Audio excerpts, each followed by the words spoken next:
Beleza, amém. Pessoal, vamos abrir nossas Bíblias no livro de primeiro livro de Reis, capítulo 19.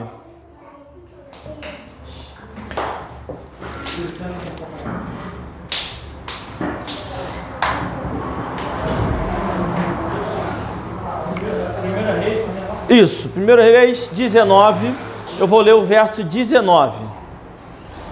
1 Reis 19, verso do 19 ao 21. Diz assim, então, a palavra de Deus. Partiu, pois, Elias dali e achou a Eliseu, filho de Safate, que andava lavrando com 12 juntas de bois adiante dele, e estava com a 12ª.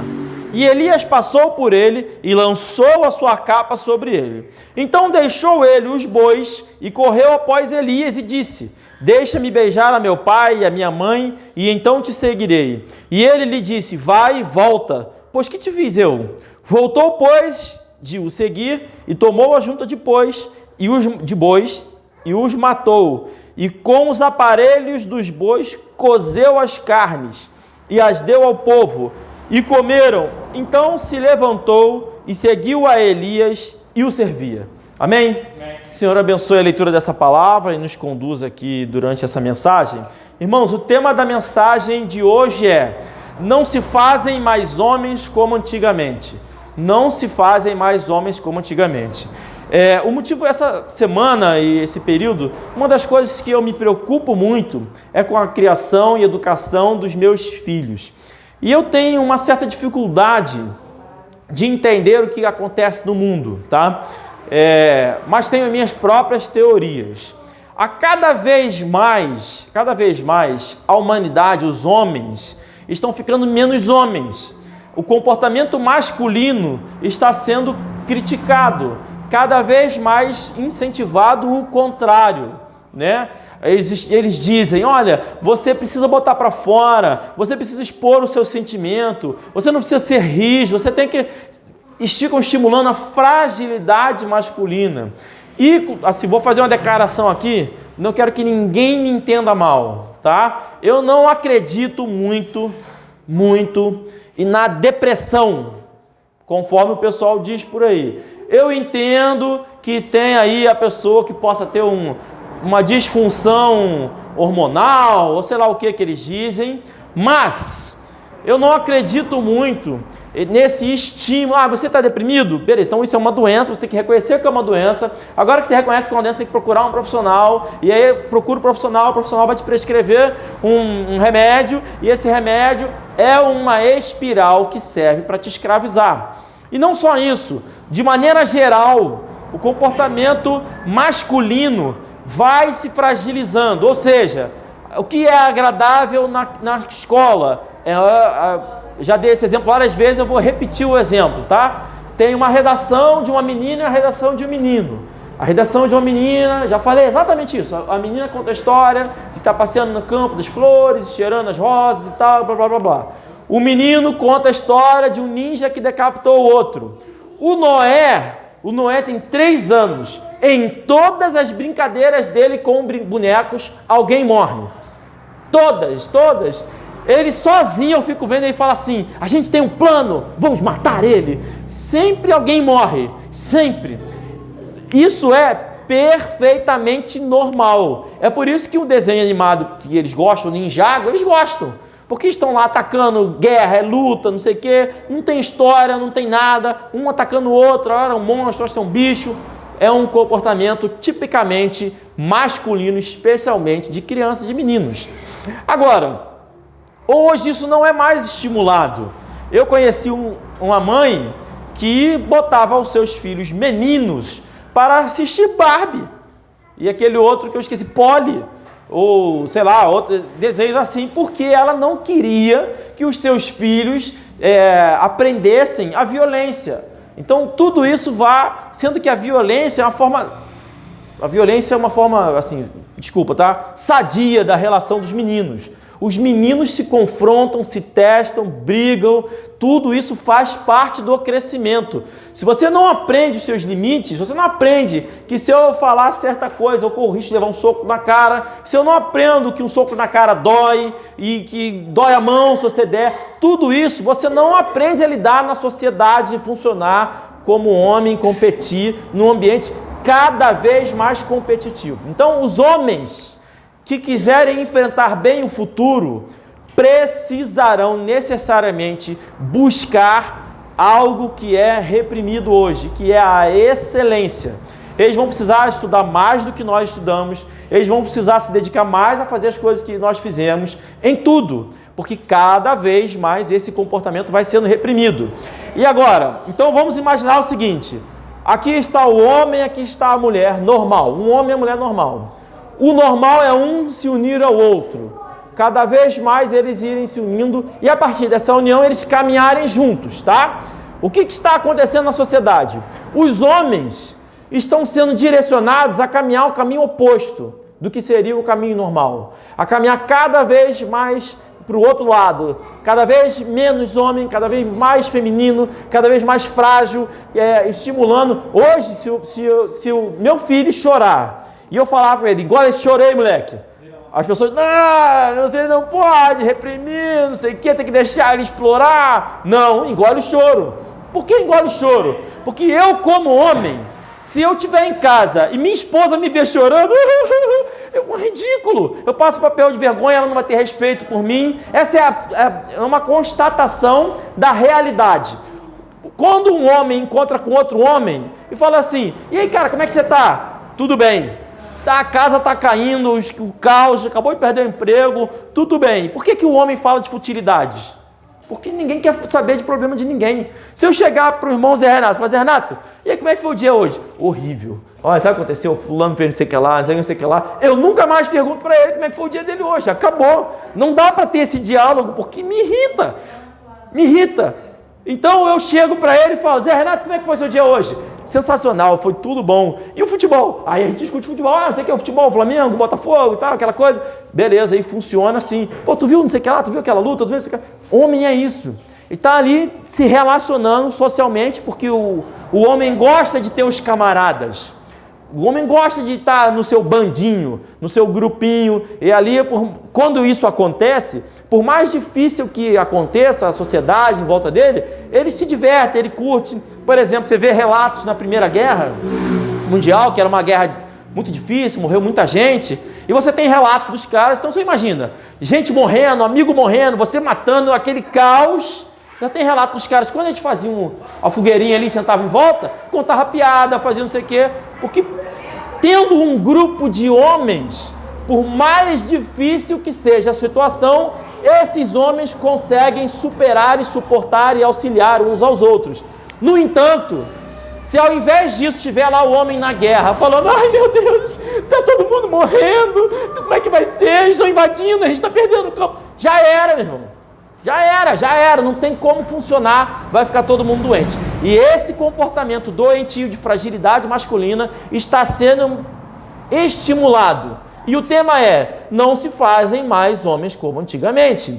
Agora, se eu estou dizendo que os homens estão caminhando para cá, as mulheres estão caminhando para cá também.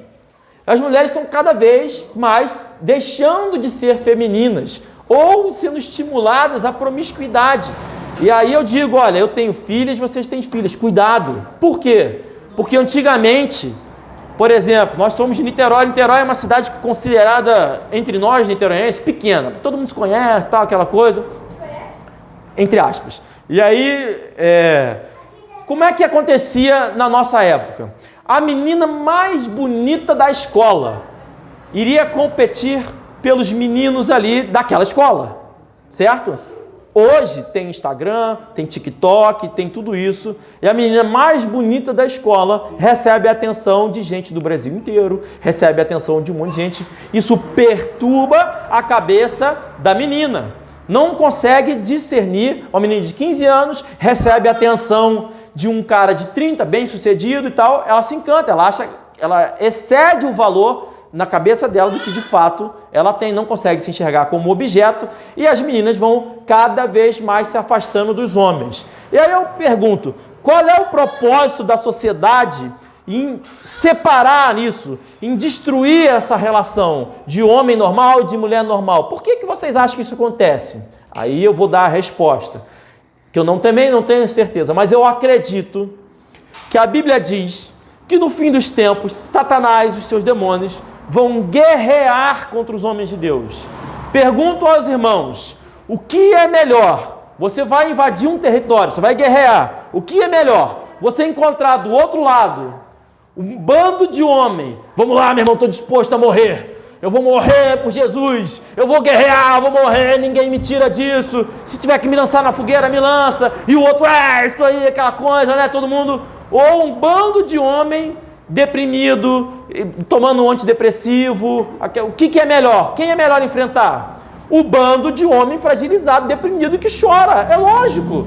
E isso ficou muito claro, e aí eu vou falar outra coisa que é difícil de falar, muito claro durante a pandemia do Covid, porque antigamente, para mim e acho que para todos nós, se alguém dissesse, olha, vamos fechar todas as ruas e vai todo mundo ficar em casa, eu não acreditaria nisso. Não, as pessoas não vão aceitar isso. No entanto, todo mundo ficou em casa, por puro, não fala isso, por puro medo.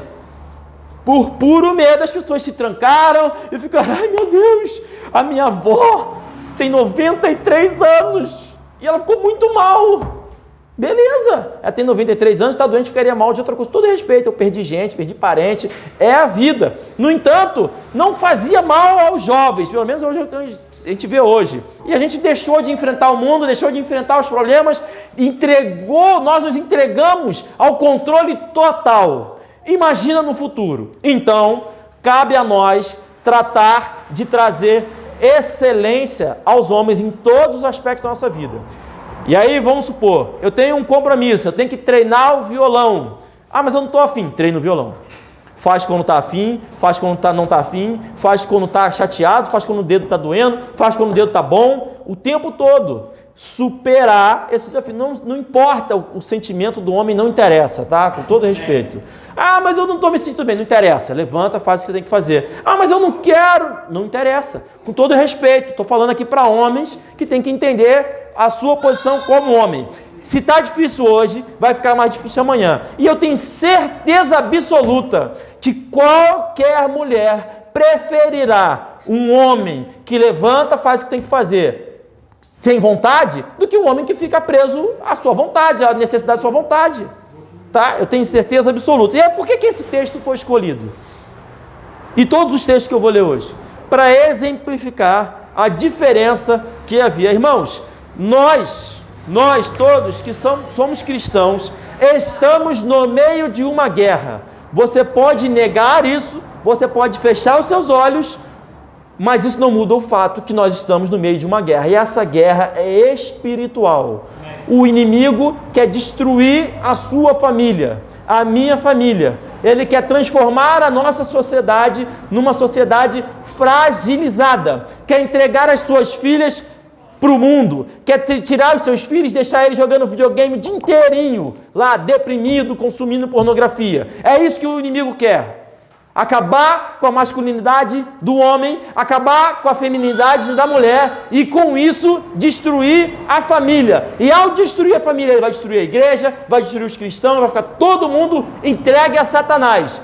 Mas não nós, amém? Amém. Vamos lutar contra isso. Como? Nos dedicando a fazer o que tem que ser feito, amém, e pagar o preço. É preciso pagar um preço. Ah, qual é o preço que eu tenho que pagar? Aí Deus vai mostrar à medida que o tempo vai passando no nosso dia a dia. Mas o que é fato é preciso fazer o que tem que ser feito. Então preste atenção no texto aqui, ó. Elias foi chamar Eliseu para ser o seu discípulo. E aí ele encontra Eliseu fazendo o quê? Trabalhando. Ele está trabalhando como? Levando seus bois para fazer o arado, carregando as coisas dele, ou seja, era o sustento da família dele, não só dele, da família dele, ali de Eliseu. Eliseu decide então que vai seguir a Deus, e não só isso, ele volta para se despedir dos seus pais, porque nessa ocasião, pelo menos nesse caso, requereu-se dele abrir mão disso, porque senão ele não teria ido embora, se despedido. Ele vai se despedir dos seus pais, mas antes, para celebrar, ele pegou e matou os bois dele e usou os equipamentos que foram, os equipamentos aqui, deixa eu ver aqui, mexer aqui. Os aparelhos dos bois estavam presos ali no boi, não sei se era arara, sei lá qual foi o equipamento que estava preso no boi, as madeiras de equipamento, carroça, sei lá o que era. Ele pegou e tacou fogo nisso, para poder fazer lá uma churrascada e entregar para a galera. Agora eu te pergunto, quais são os homens de hoje dispostos a sacrificar o seu patrimônio, o seu bem, para fazer a obra de Deus? Onde estão esses homens? E eu começo falando por mim, será que eu tenho coragem de fazer isso? Será que nós temos coragem de fazer isso? Seja como for, não se fazem mais homens como antigamente. Amém. E aí nós estamos em 1 Reis, né, no capítulo 19, e vamos pular para o 20. 20.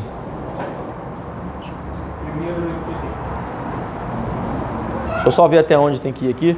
Tá, 20, do 37.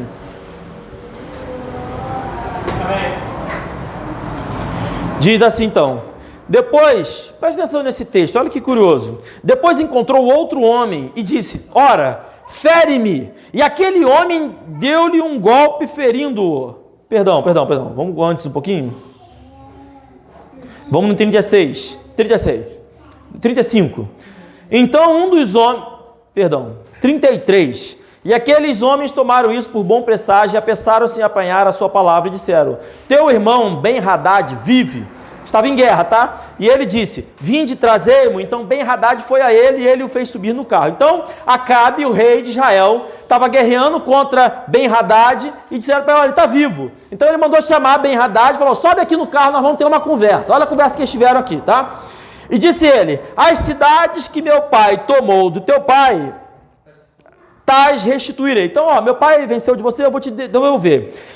E faze para ti ruas em Damasco, como meu pai as fez em Samaria. E respondeu Acabe, te deixarei ir com esta aliança. E fez com ele a aliança e o deixou ir. Então, dois reis em guerra, um venceu o outro, chamou o outro para fazer uma aliança. Ó, eu preciso que você faça uma cidade lá, tá disposto? Então tá aliança, você vai viver. Pronto, foi lá. E aí, depois disso, o que aconteceu? Então, um dos homens, dos filhos dos profetas, disse ao seu companheiro, pela palavra do Senhor, ora, fere-me. E o homem recusou feri-lo. Olha que loucura, ele chegou para ele, fere-me, não sei como, enfim, uma espada, não sei, fere-me. E ele se recusou a feri-lo.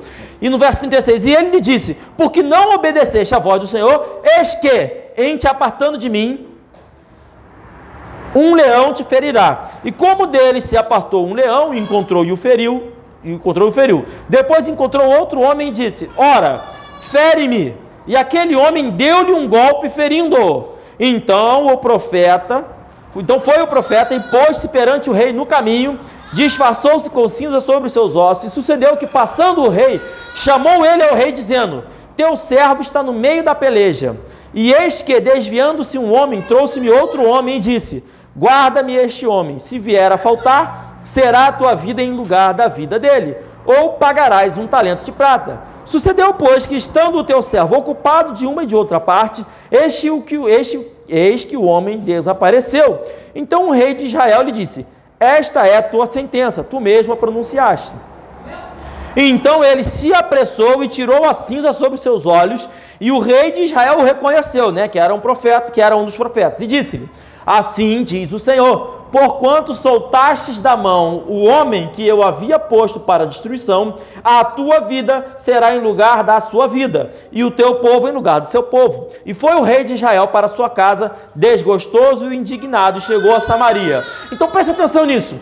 O Deus mandou um profeta ir procurar uma pessoa para o ferir. Ele tinha que ser ferido, para servir de exemplo para o rei, para falar, ó rei, você não matou o que eu mandei matar, então você agora vai morrer no lugar dele. Tá vendo? Tá entendendo isso? Para servir de exemplo. Muitas vezes, Deus requer de nós sofrimento, dificuldade, problemas, um problema com a minha esposa, um problema financeiro, para servir de exemplo. Mas o primeiro que ele falou, me fere, não quis, não teve coragem. E aí o que aconteceu? foi ele ferido por Deus através de um leão. Aí eu te pergunto, será que temos homens dispostos a enfrentar os problemas hoje, como esses homens se enfrentaram, sacrificando a si mesmo? Primeiro foi o homem que queimou lá os seus bois e tudo mais. Agora é o outro que está disposto por Deus a se ferir. Será que temos homens dispostos a sofrer e passar por qualquer tipo de problema hoje, como tínhamos antigamente? Pois eu acho que não se fazem homens como se faziam antigamente. Jeremias, capítulo 37. Jeremias, capítulo 37, verso 15. Então Jeremias pregou pra caramba. Jeremias foi um profeta que falou muito contra muita gente, tá? O ministério dele, por assim dizer, foi um ministério duro. Ele pregou palavras duras para muita gente importante. Passou a vida dele fazendo isso. E aí, no capítulo 37, no verso 15, diz assim: e os príncipes se iraram muito contra Jeremias e o feriram, e puseram-no na prisão na casa de Jonatas, o escrivão. Porque a tinham transformado em cárcere. Entrando, pois, Jeremias nas celas do calabouço, ali ficou muitos dias, e mandou o rei Zedequias soltá-lo, e o rei lhe perguntou em sua casa, em segredo, e disse, obrigado, há porventura alguma palavra do Senhor? E disse Jeremias, há, e disse ainda, na mão do rei da Babilônia serás entregue. Então presta atenção nisso. Jeremias pregou pra caramba a palavra de Deus, contra um monte de gente importante, ao ponto dos príncipes aqui no verso 15 diz que eles se iraram contra ele. Então os importantes ficaram com muita raiva dele, pegaram, lançaram ele no cárcere, e ele ficou lá no calabouço. Quando o rei decide ouvir um pouco da palavra de Deus, manda tirar ele do calabouço. Fala, ei, tem alguma palavra de Deus para mim? Tem sim, você vai morrer. É isso. Será que tem homens dispostos a falar a verdade na frente de seja lá quem for, custe o preço que custar, tendo esse homem autoridade para lhe prender? Ah, mas o STF está muito autoritário. Você tem coragem de falar a palavra de Deus, a verdade de Deus, para seja lá quem for, custe o que custar? Pois isso será requerido das gerações futuras. Eu não estou dizendo que vai ser nas gerações dos nossos filhos, mas isso já nos é requerido hoje. Para eles será pior, e para os filhos deles ainda pior ainda. Então nossa obrigação é formar homens como eram antigamente, homens fortes e valorosos, homens que pegam a espada para lutar, e a espada simboliza a palavra de Deus, e a espada gruda na sua mão. Ele luta tanto, não sei se vocês lembram dessa história, um dos heróis de Davi, ele lutou tanto, matou mais de 1000 pessoas numa só batalha, que a espada grudou na sua mão. Grudou na sua mão, irmãos. Quem tem condições de fazer isso? Eu estou com um corte no dedo aqui, estou com dificuldade de virar a página da minha Bíblia. Imagina eu lutar com a espada lá até grudar na minha mão. Não se fazem mais homens como antigamente. E eu estou dizendo, eu me incluo nisso. E nossos filhos precisam ser melhor do que nós. E os filhos deles precisam ser melhor ainda. É uma obrigação que os nossos homens sejam homens. E aí vamos lá em Oséias, capítulo 2. Oséias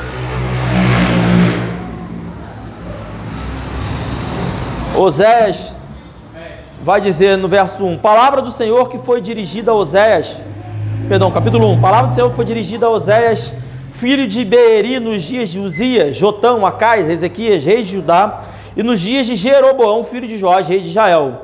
O princípio da palavra do Senhor por meio de Oséias.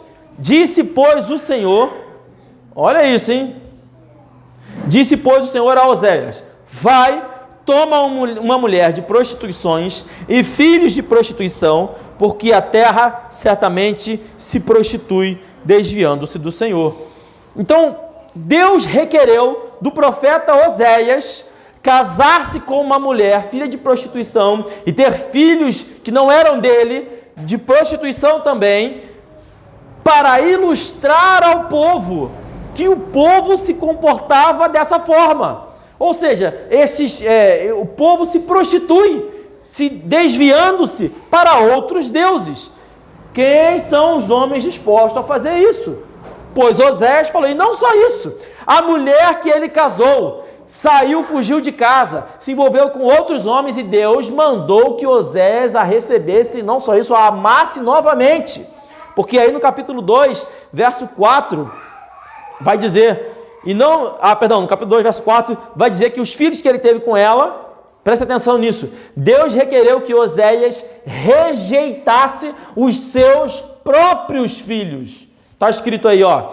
E não me compadeça dos seus filhos, porque são filhos de prostituições. Verso 4. E ela saiu, foi atrás dos amantes, virou escrava de alguém, tá? E Deus requereu agora sim Oséias que ele a comprasse. Então Oséias teve 3 filhos com ela e Deus ordenou que ele rejeitasse os seus filhos. Quem tem coragem de fazer isso pelo Senhor? Oséias capítulo 3, verso 1. E o Senhor me disse, vai outra vez, ama uma mulher amada de seu amigo, contudo adúltera, como o Senhor ama os filhos de Israel, embora eles olhem para outros deuses e amem os bolos de uvas. E comprei-a para mim por 15 peças de prata e um homer e o meio homer de cevada. E ele lhe disse, tu ficarás comigo muitos dias, não te prostituirás, nem serás de outro... Espera aí, pessoal. De outro homem. Assim também eu esperarei por ti, porque os filhos de Israel ficarão por muitos dias sem rei, sem príncipe, e sem sacrifício, sem estátua, e sem éfode ou terafim. Depois tornarão os filhos de Israel e buscarão ao Senhor seu Deus e a Davi, seu rei, e temerão ao Senhor e a sua bondade nos fins dos dias. Ou seja, Deus requereu coisas absurdas a vários profetas. Eu não estou lembrando aqui, se Zé Renato lembrar, eu já até falei isso. Teve um profeta que Deus requereu que comesse cocô. Ezequiel falou para ele comer cocô. Tudo bem que nesse caso ele falou, poxa Senhor, que era cocô humano. Ele falou assim, poxa Senhor, pode ser o cocô de vaca pelo menos? Aí ele falou, não, pode ser. Deixou. Mas requereu de um profeta comer cocô. Será que tem homens aqui dispostos a fazer isso? A questão é, tudo na vida debaixo do sol é vaidade. É vaidade, não serve para nada. E aquilo que a gente tem que construir é pensando no futuro. Quer seja no futuro das gerações, porque a glória dos idosos, a coroa dos idosos, são os filhos dos filhos, então a gente tem que zelar pelas gerações futuras, quanto no futuro nosso, em relação a Deus no dia do julgamento. Deuteronômio vai dizer que Moisés não pôde entrar na terra prometida. Vocês lembram disso?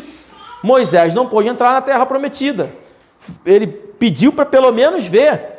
E o Senhor chega a se irritar um pouco com Moisés. Lá no verso 25, Deuteronômio vai dizer, rogo-te que me deixe passar para que veja esta boa terra que está além do Jordão, esta boa montanha e o Líbano. Porém, o Senhor indignou-se muito contra mim por causa de vós, e não me ouviu. Antes o Senhor me disse, basta, não me fale mais deste assunto. Olha como é que Deus trata Moisés, hein? Moisés, chega, eu não quero mais saber disso. E deixou ele subir lá no cume e olhar pelo menos a terra, mas não deixou Moisés entrar. Ezequiel 4. Ezequiel 4, pode ler ali pra gente aí. Lê? Não, capítulo não, só a parte. Lê alto. E a tua comida que hás de comer será do princípio provido, não é por tempo comerás. Aí do 12. E o que comeres será como um bolo de cevada, cozê-lo-ás sobre o esterco que sai do homem diante dos olhos deles.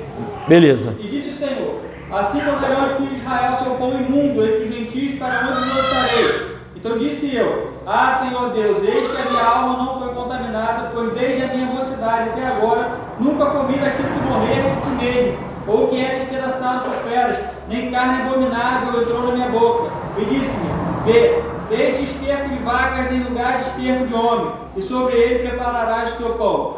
Disse-me ainda, filho do homem, eis que eu quebrarei o sustento do pão de Jerusalém. Tá bom. É só isso. Então, Deus requereu de Ezequiel comer esterco, bolo de cevada cozido no esterco. Não se fazem mais homens como antigamente. Mateus capítulo 14, verso 1. Mateus capítulo 14, verso 1. Mas isso é no Velho Testamento. Isso é no Velho Testamento. Hoje não tem mais isso. Hoje acabou. Né? Jesus veio, inaugurou o tempo da graça. acabou. Então vamos lá, Mateus capítulo 14, verso 1 diz assim: naquele tempo ouviu Herodes o tetrarca a fama de Jesus e disse aos seus criados: esse é João o Batista, ressuscitou dos mortos, e por isso essas maravilhas operam nele. Porque Herodes tinha prendido João e tinha-o amarrado e colocado no cárcere por causa de Herodias, mulher de seu irmão Filipe, porque João lhe dissera: não te é lícito possuí-la. E querendo matá-lo, temia o povo, porque o tinham como profeta. Festejando-se, porém, o dia natalício de Herodes, dançou a filha de Herodias diante dele e agradou Herodes. Por isso, prometeu com juramento dar-lhe tudo o que pedisse. E ela, instruída previamente por sua mãe, disse: dá-me aqui num prato a cabeça de João o Batista. E o rei afligiu-se, mas por causa do juramento e dos que estavam à mesa com ele, ordenou que se lhe desse. E mandou degolar a João no cárcere. E a sua cabeça foi trazida num prato e dado à jovem, e ela a levou à sua mãe. Irmãos, João foi preso, amarrado e degolado, porque pregou a palavra de Deus. Mateus capítulo 4, verso... E hoje o pessoal fala assim: não, você não pode escandalizar ninguém, toma cuidado com o que você fala para não ofender ninguém. Ou dizem assim: não, se você é crente, você tem que prosperar, as coisas têm que dar certo. Irmãos, Deus requer de nós sacrifícios. Ah, mas é sacrifício para salvação? Não, é testemunho, é exemplo, é provação, é tudo isso. E aí em Mateus capítulo 4, verso 18, vai dizer: e Jesus andando junto ao mar da Galileia, viu a dois irmãos, Simão, chamado Pedro, e André, seu irmão, que lançavam a rede ao mar, porque eram pescadores, e disse-lhes: vinde após mim, e eu vos farei pescadores de homens. E então eles, deixando logo as redes, seguiram-no. E adiantando-se dali, viu outros dois irmãos, Tiago, filho de Zebedeu, e João, seu irmão, num barco com seu pai Zebedeu, consertando as redes, e chamou-os. Eles, deixando imediatamente o barco de seu pai, seguiram-no. Esses homens largaram seus empregos, largaram suas famílias de forma imediata e começaram a seguir a Jesus. Só chamou: vem, vou. Largou a rede do pai lá, largou o barco do pai lá e foi embora para seguir Jesus. Ah, mas eu estou dizendo, olha, não se fazem mais homens como antigamente. E mulheres? E mulheres, será que Deus requer também das mulheres? Tem que ter coragem? Tem que ter coragem. Lá em 1 Samuel, capítulo 1, vai dizer no verso 20: e sucedeu que, passando algum tempo, Ana concebeu e deu à luz um filho, e chamou o seu nome de Samuel, porque dizia ela: o tenho pedido ao Senhor. E subiu aquele homem, Eucana, com toda a sua casa, a oferecer ao Senhor o sacrifício anual e a cumprir o seu voto. Porém Ana não subiu, mas disse a seu marido: quando o menino for desmamado, então o levarei para que apareça perante o Senhor, e lá fique para sempre. E Eucana, seu marido, lhe disse: faze o que bem te parecer aos teus olhos. Fica até o que o desmames, então somente confirme, Senhor, a sua palavra. Assim ficou a mulher e deu leite a seu filho até que desmamou. E havendo-o desmamado,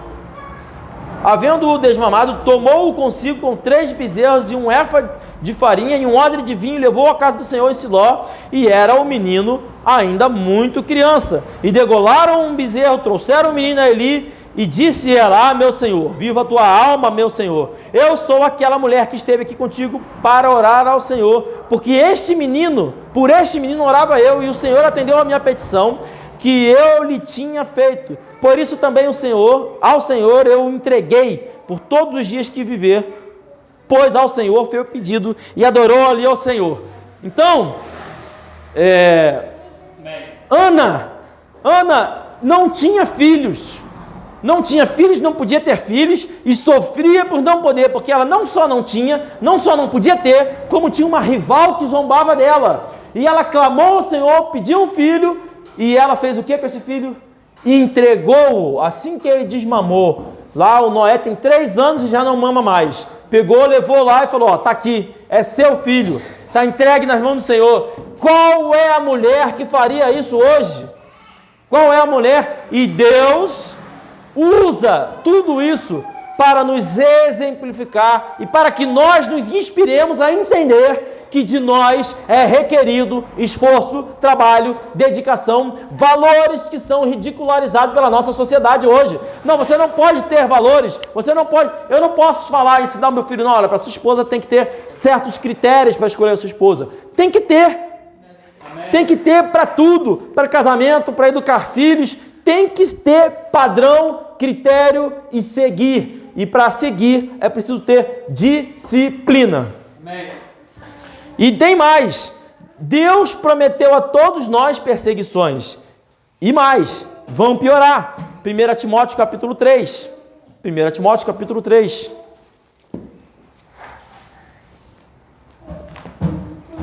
Amém.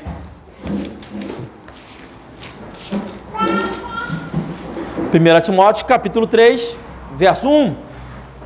Esta é uma palavra fiel. Opa! Errei aqui. Peraí. Errei. É isso? Sabe, porém, isto? Sim. Isso, desculpa. 2 Timóteo capítulo 3. 2 Timóteo capítulo 3. Diz assim então a palavra de Deus: sabe, porém, isso, que nos últimos dias sobrevirão tempos trabalhosos. Irmão, está difícil hoje? Vai piorar. Porque haverá homens amantes de si mesmos, avarentos, presunçosos, soberbos, blasfemos, desobedientes a pais e mães, ingratos, profanos, sem afeto natural, irreconciliáveis, caluniadores, intemperantes, cruéis, sem amor para com os bons, traidores, obstinados, orgulhosos, mais amigos de deleites do que amigos de Deus, tendo aparência de piedade, mas negando a eficácia dela, destes afasta-te, porque deste número são os que se introduzem pelas casas e levam cativas mulheres nécias, carregadas de pecados, levadas em várias concupiscências, que aprendem sempre e nunca podem chegar ao conhecimento da verdade. E como Janes e Jambres resistiram a Moisés, assim também estes resistem à verdade, sendo homens corruptos de entendimento e repróbados contra a fé. Não irão, porém, avante, porque a todos será manifesto o seu desvario, como também o foi daqueles. Tu, porém, tens seguido a minha doutrina, modo de viver, intenção, fé, longanimidade, amor e paciência. Perseguições e aflições tais que me aconteceram em Antioquia, em Icônio e em Listra. Quantas perseguições sofri, e o Senhor de todas me livrou. E também, todos os que piamente querem viver em Cristo Jesus padecerão perseguições. Irmãos, todos os que piamente, genuinamente, coração sincero, querem seguir a Jesus, vão sofrer perseguições. Uns mais, outros menos. Deus não dá a tentação que nós não podemos suportar, mas todos, sem exceção, sofrerão perseguições. O que é melhor? Nós estarmos fortes, encararmos as perseguições, ou estarmos deprimidos, deitados na cama, esperando uma perseguição, a vida, sei lá o que eles falam, né? Síndrome qualquer. Não, irmãos, é melhor estar preparado. Amém. Voltando lá em 2 Reis, capítulo 13, verso 14, diz assim: e Eliseu estava doente da enfermidade de que morreu.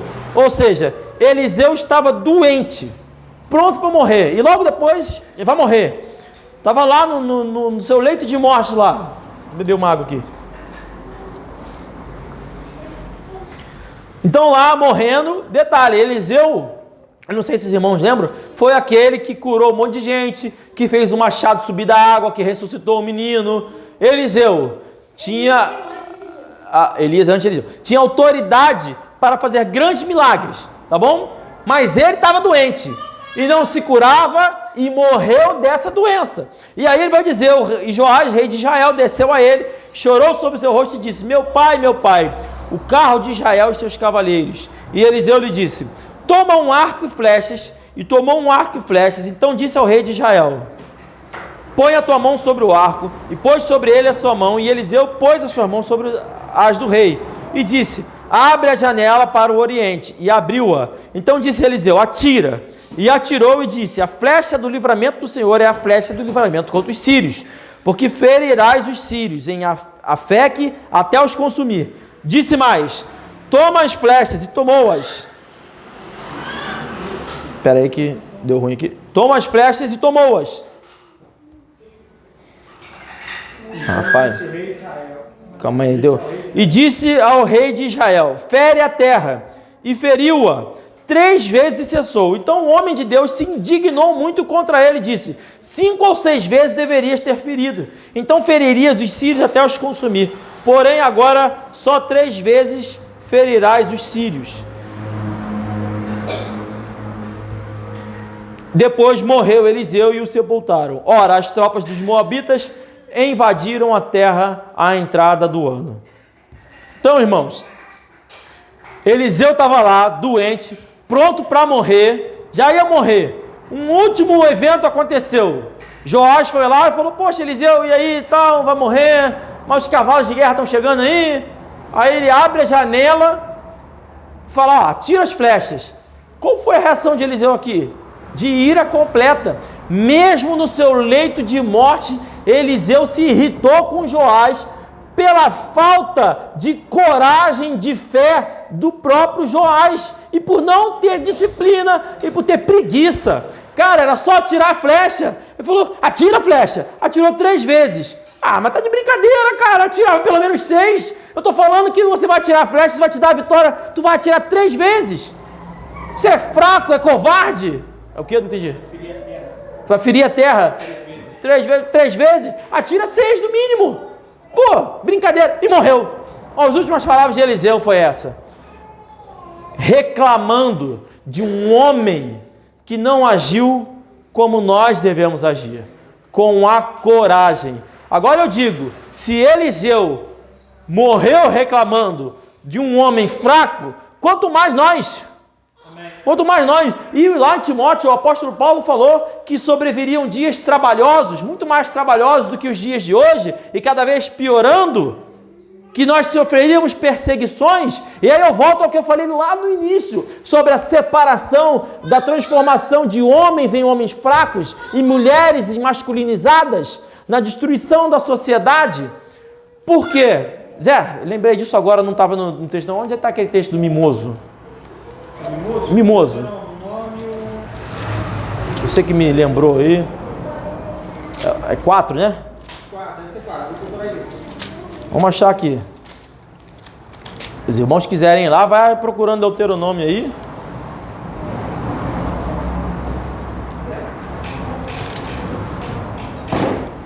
Não.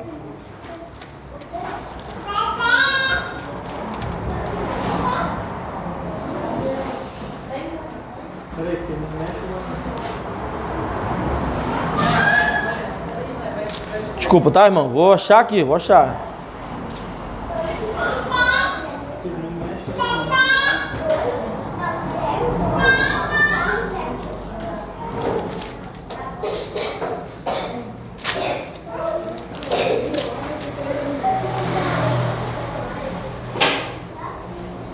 Capítulo 28, versículo 54. Já passei.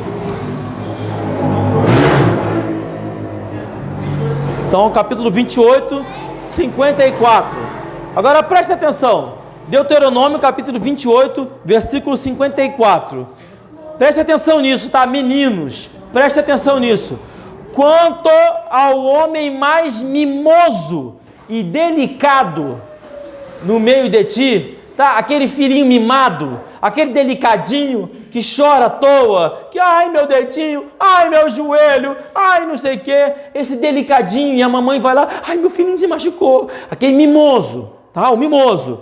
Quanto ao homem mais mimoso e delicado no meio de ti, o seu olho será maligno para com o seu irmão, e para com a mulher do seu regaço, e para com os demais seus filhos que ainda lhe ficarem. Regaço é descanso. Ou seja, este homem mimoso, este homem delicado, vai ser cruel contra os seus próprios irmãos, vai ser um mau irmão, um mau marido. Não é isso que está dizendo aí?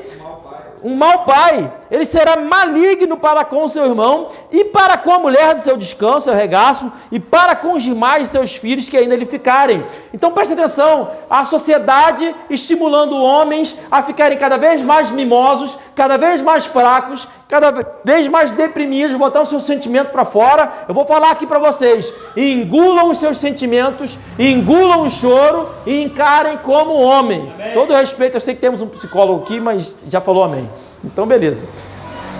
Encarem como homem, não seja mimoso, fragilizado, e ensinem isso aos meninos. Por quê? Porque se ele crescer mimoso e delicadinho, ele vai ser um irmão traíra, um péssimo esposo, que vai trair a sua esposa, que vai trair os seus familiares, e um terrível pai.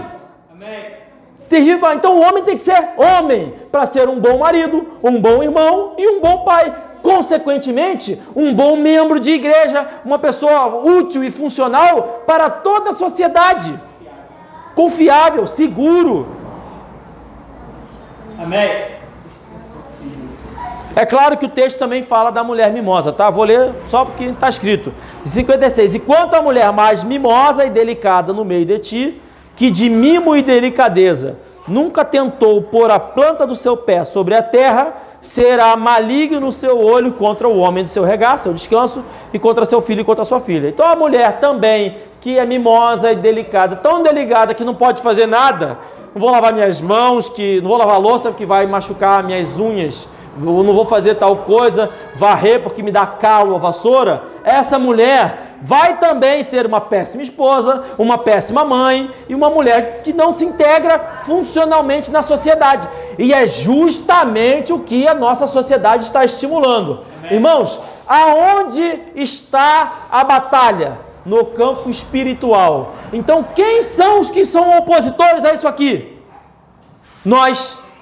É a igreja, o corpo de Cristo. Amém. Cabe a nós sermos homens de verdade, formarmos homens de verdade, e as mulheres serem mulheres de verdade que formem mulheres de verdade. Amém. Por isso a palavra de Deus que a mulher deve ensinar a outra mulher a amarem seus maridos e amarem seus filhos. Precisa ser aprendido. E é por isso que a Bíblia diz que o homem deve amar a esposa como Cristo amou a igreja, disposto a se sacrificar, porque é o homem que vai defender caso um invasor chegue na casa, não é a mulher. Não, olha, direitos iguais, nós vamos ver quem vai proteger a casa. Não, é o homem. Ele morre pela família.